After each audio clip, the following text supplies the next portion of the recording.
Hello everybody and welcome back to the channel Destined to Wander.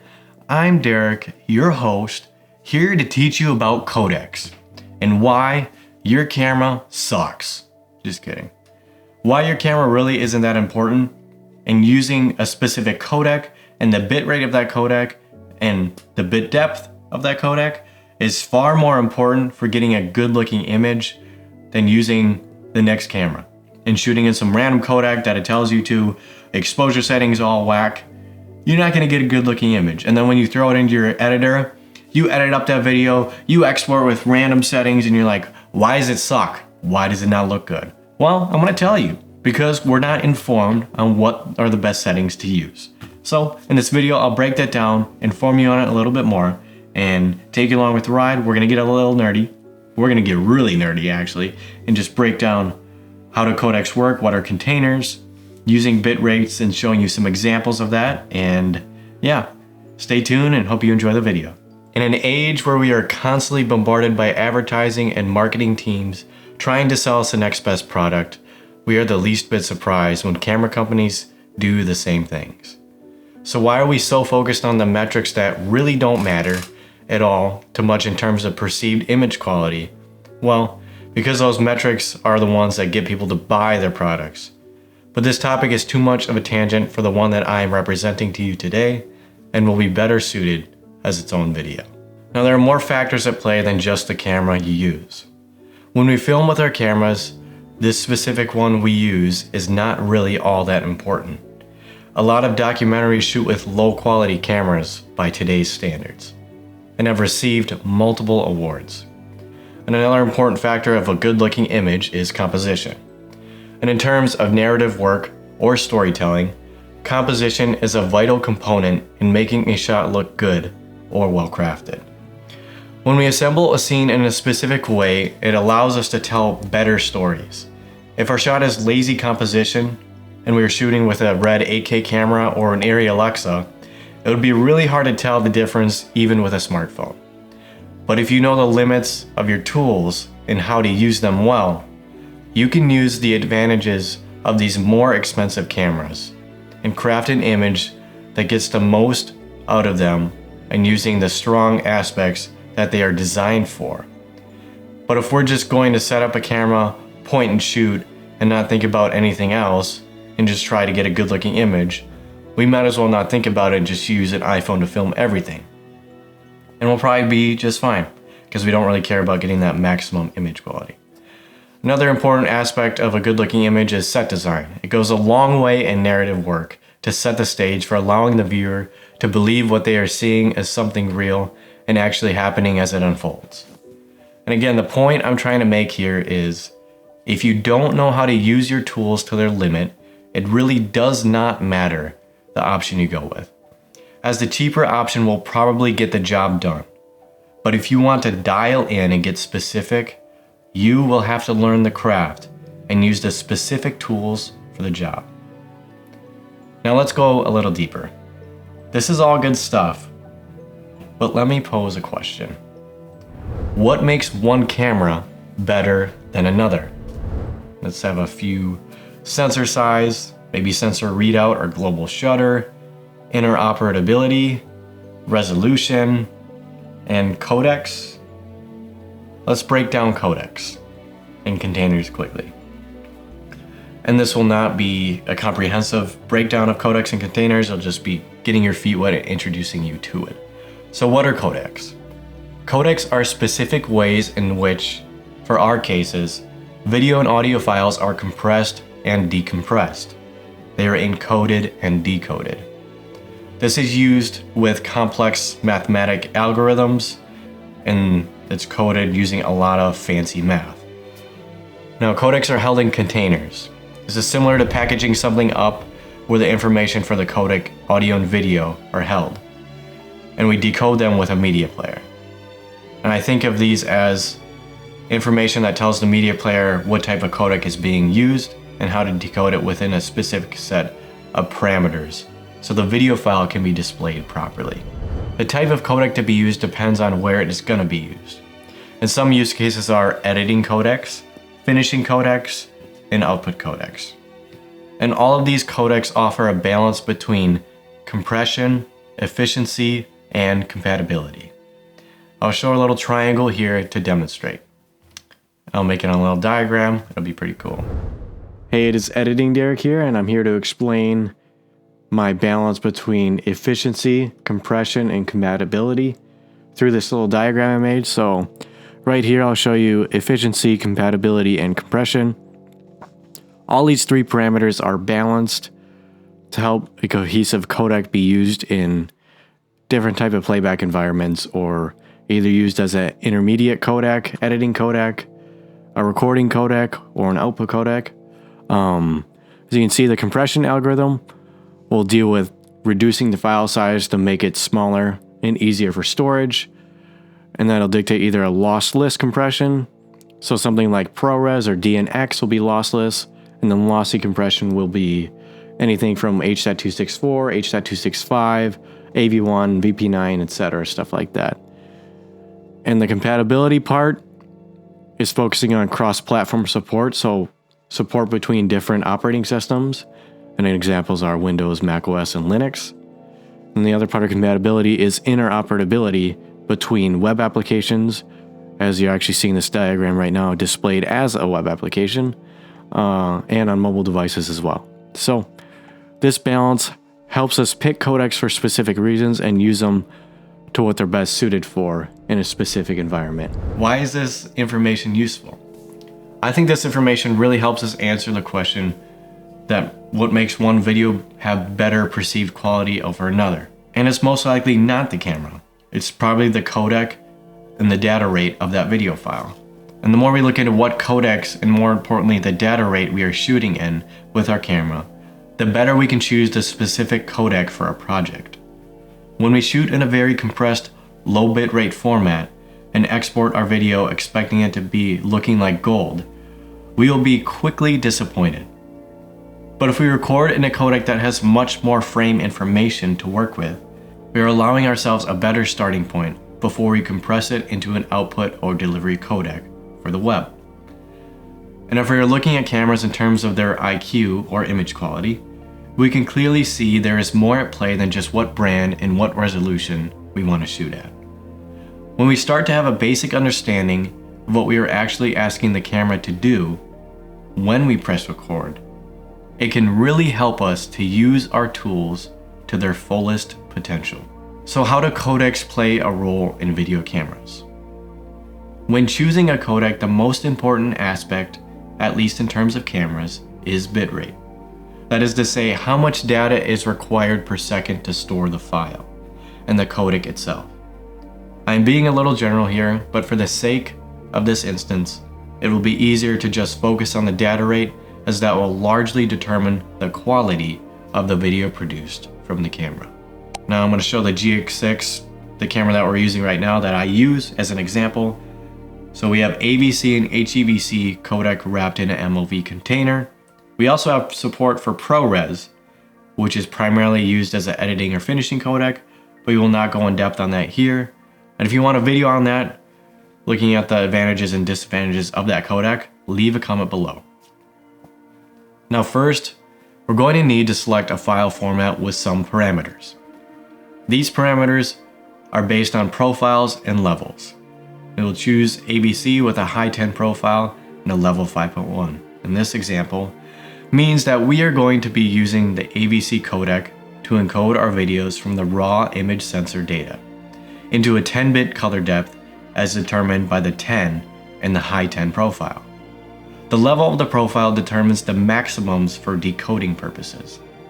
Level 5.1 shows a maximum data rate of 240,000 bits per second, or simply 240 megabits per second. And here is an image from page 316 of version 14 from the ITU-T H.264 standard to show you the maximum data rate for decoding purposes. Now I want to mention one thing before we dive deeper into what color bit depth is. Video signals are usually comprised into two main branches: chroma information, which deals with all aspects of color, and luma, or luminance information, which deals with contrast of an image. The contrast allows us to notice and see defining characteristics in images, what we would commonly call detail. This is why black and white images have great definition without presenting any color information. Now, off from that tangent, we will talk a little bit more about color bit depth. What is color bit depth? Color bit depth is simply the amount of gradations per color in a pixel. I know that sounds confusing, but we'll break it down. For example, if we have one pixel with a color bit depth of 8, it will have a value of red, green, blue, ranging from 0 to 255. Now, 10-bit color depth allows us to have 1024 different levels of gradation. 12-bit, 4096. These all allow smoother gradations in the transitions from one color to another. Lower quality 8-bit footage with a low data rate will have noticeable banding in areas of smooth color backgrounds, or skies and shots. The higher data rate will usually clear this up, but for something technical like color grading, this increased information of 10 and 12-bit offers our programs a lot more information to work with, until we can start to see images breaking or artifacts. And now this raw color data has a lot of information with it, and our eyes are far more sensitive to light, luminance or contrast, as explained before, than they are to color. We have more rod cells than cone cells in our eyes. So these codecs encode video data by discarding some of the color information through a process called chroma subsampling. And here's a rough rule of thumb we can follow, so we don't have to remember all that jargon. Use a codec that has a high enough bit rate, 10-bit color for grading, and all intra for less artifacts, less processing power needed to decode the video when we're editing it, and use long GOP, long group of pictures, for smaller file sizes. But this will be more processor intensive when decoding the video for playing it back or editing purposes. The bit rates are going to lead to a better perceived quality for a given codec. And H.265 is roughly 30 to 50% more efficient than H.264. This is ABC versus HEVC. And a fun fact, with each H.26x iteration, there is a goal of around 50% increase in codec efficiency, or bitrate reduction, depending on how you want to say it. This effectively means the file has the same perceptual quality while being half the size. All people with media libraries, they rejoice at that fact. Now we use the highest data rate codec we can afford to shoot in, and back up and store for extended periods of time. Now that storage is getting a lot cheaper than what it used to be, but it still isn't insanely cheap one day. If we can afford to shoot in ProRes or a high data rate codec, by all means go for it, because you really won't lose much. So what does this all mean? We can focus on the tools and instruments that we have already at our disposal and create and make stuff that we enjoy.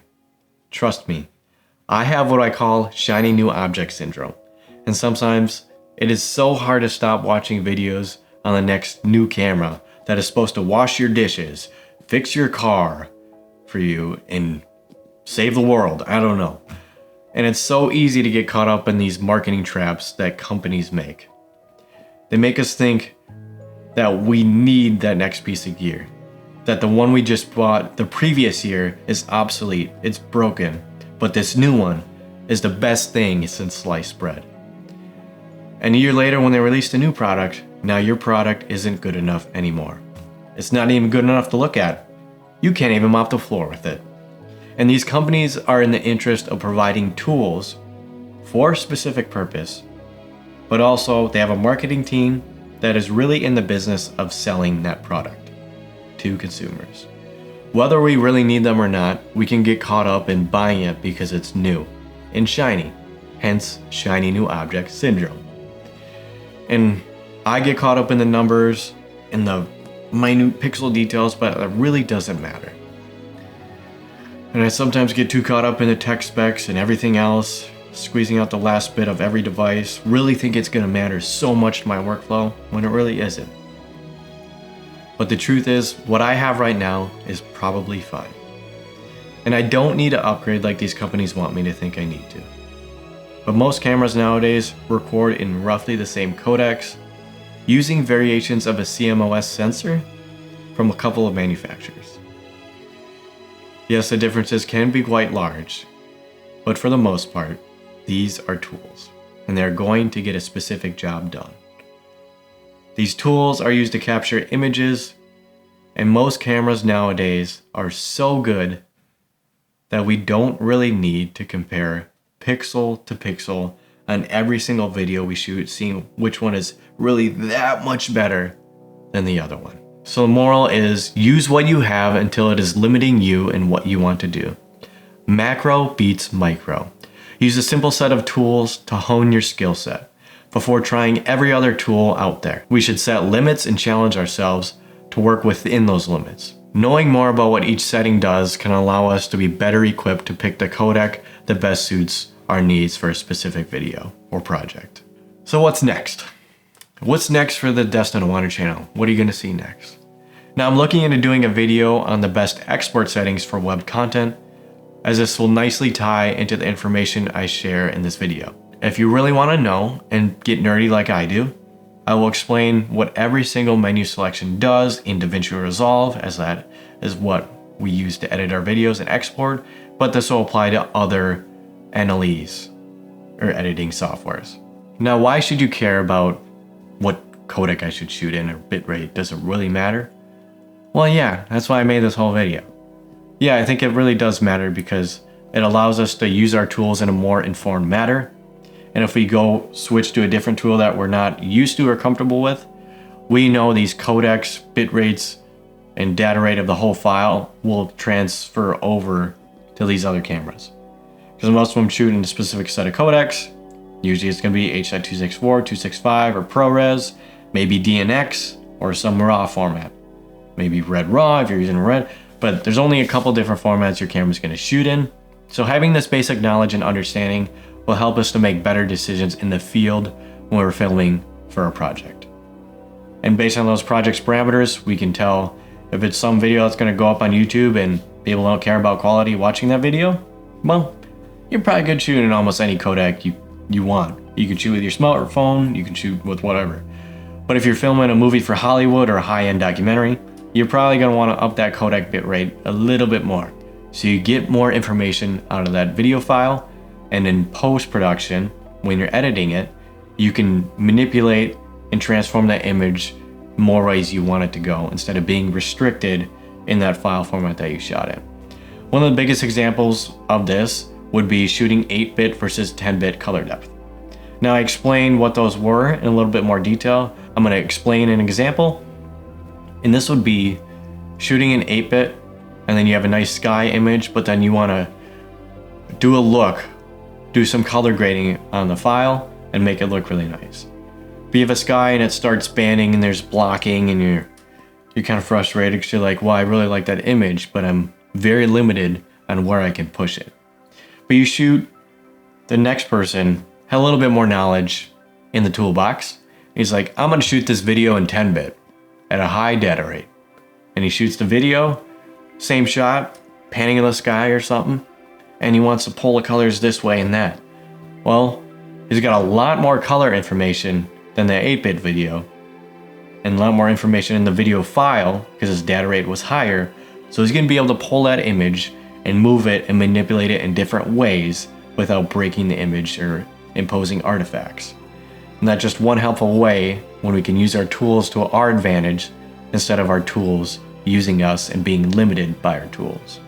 But once we reach that limit of that tool, say a camera that can only record 8-bit color, and you're doing filmmaking stuff, that's going to be a limit once you start getting into more narrative stuff, getting into color grading, and making your looks for a specific video project. But if you're just starting out and you just want to get out with a camera and shoot, that's not going to be a huge hindrance on you. You're just going to get out there and do it and learn as you go. So I hope you learned something in this video. I know it's going to be a little bit back and forth with me talking here and then talking at the computer, showing you a diagram to try to explain things better. But I'm still trying to learn the best way to format these videos. If you have any suggestions in the comments, let me know. I will consider them and look into doing it that way, or seeing if there's a better, more streamlined way for me to make these videos. Because These take a long time, a lot of work, a lot of effort, a lot of information. So I'm just trying to figure out the best way to make these as easily digestible as possible and fun and entertaining for the viewer to watch and also learn valuable information. So if you want to help me with that, leave a comment, let me know what you think would work better, what you liked about the video, what you didn't like about the video. And just let me know in the comments. That would be super beneficial and really help out the channel and help us make higher quality videos. And if you're still watching, leave a VHS emoji in the comments, so I know that you watched all the way until the end and you're a true homie and member of this channel. Subscribe to the YouTube channel if you enjoy the content and you want to see more. And lastly, if you want to support us in the mission of living differently and leaving the status quo, consider donating through Patreon or PayPal. Thank you guys for watching. I'll see you in the next video. Peace. Love ya. Bye.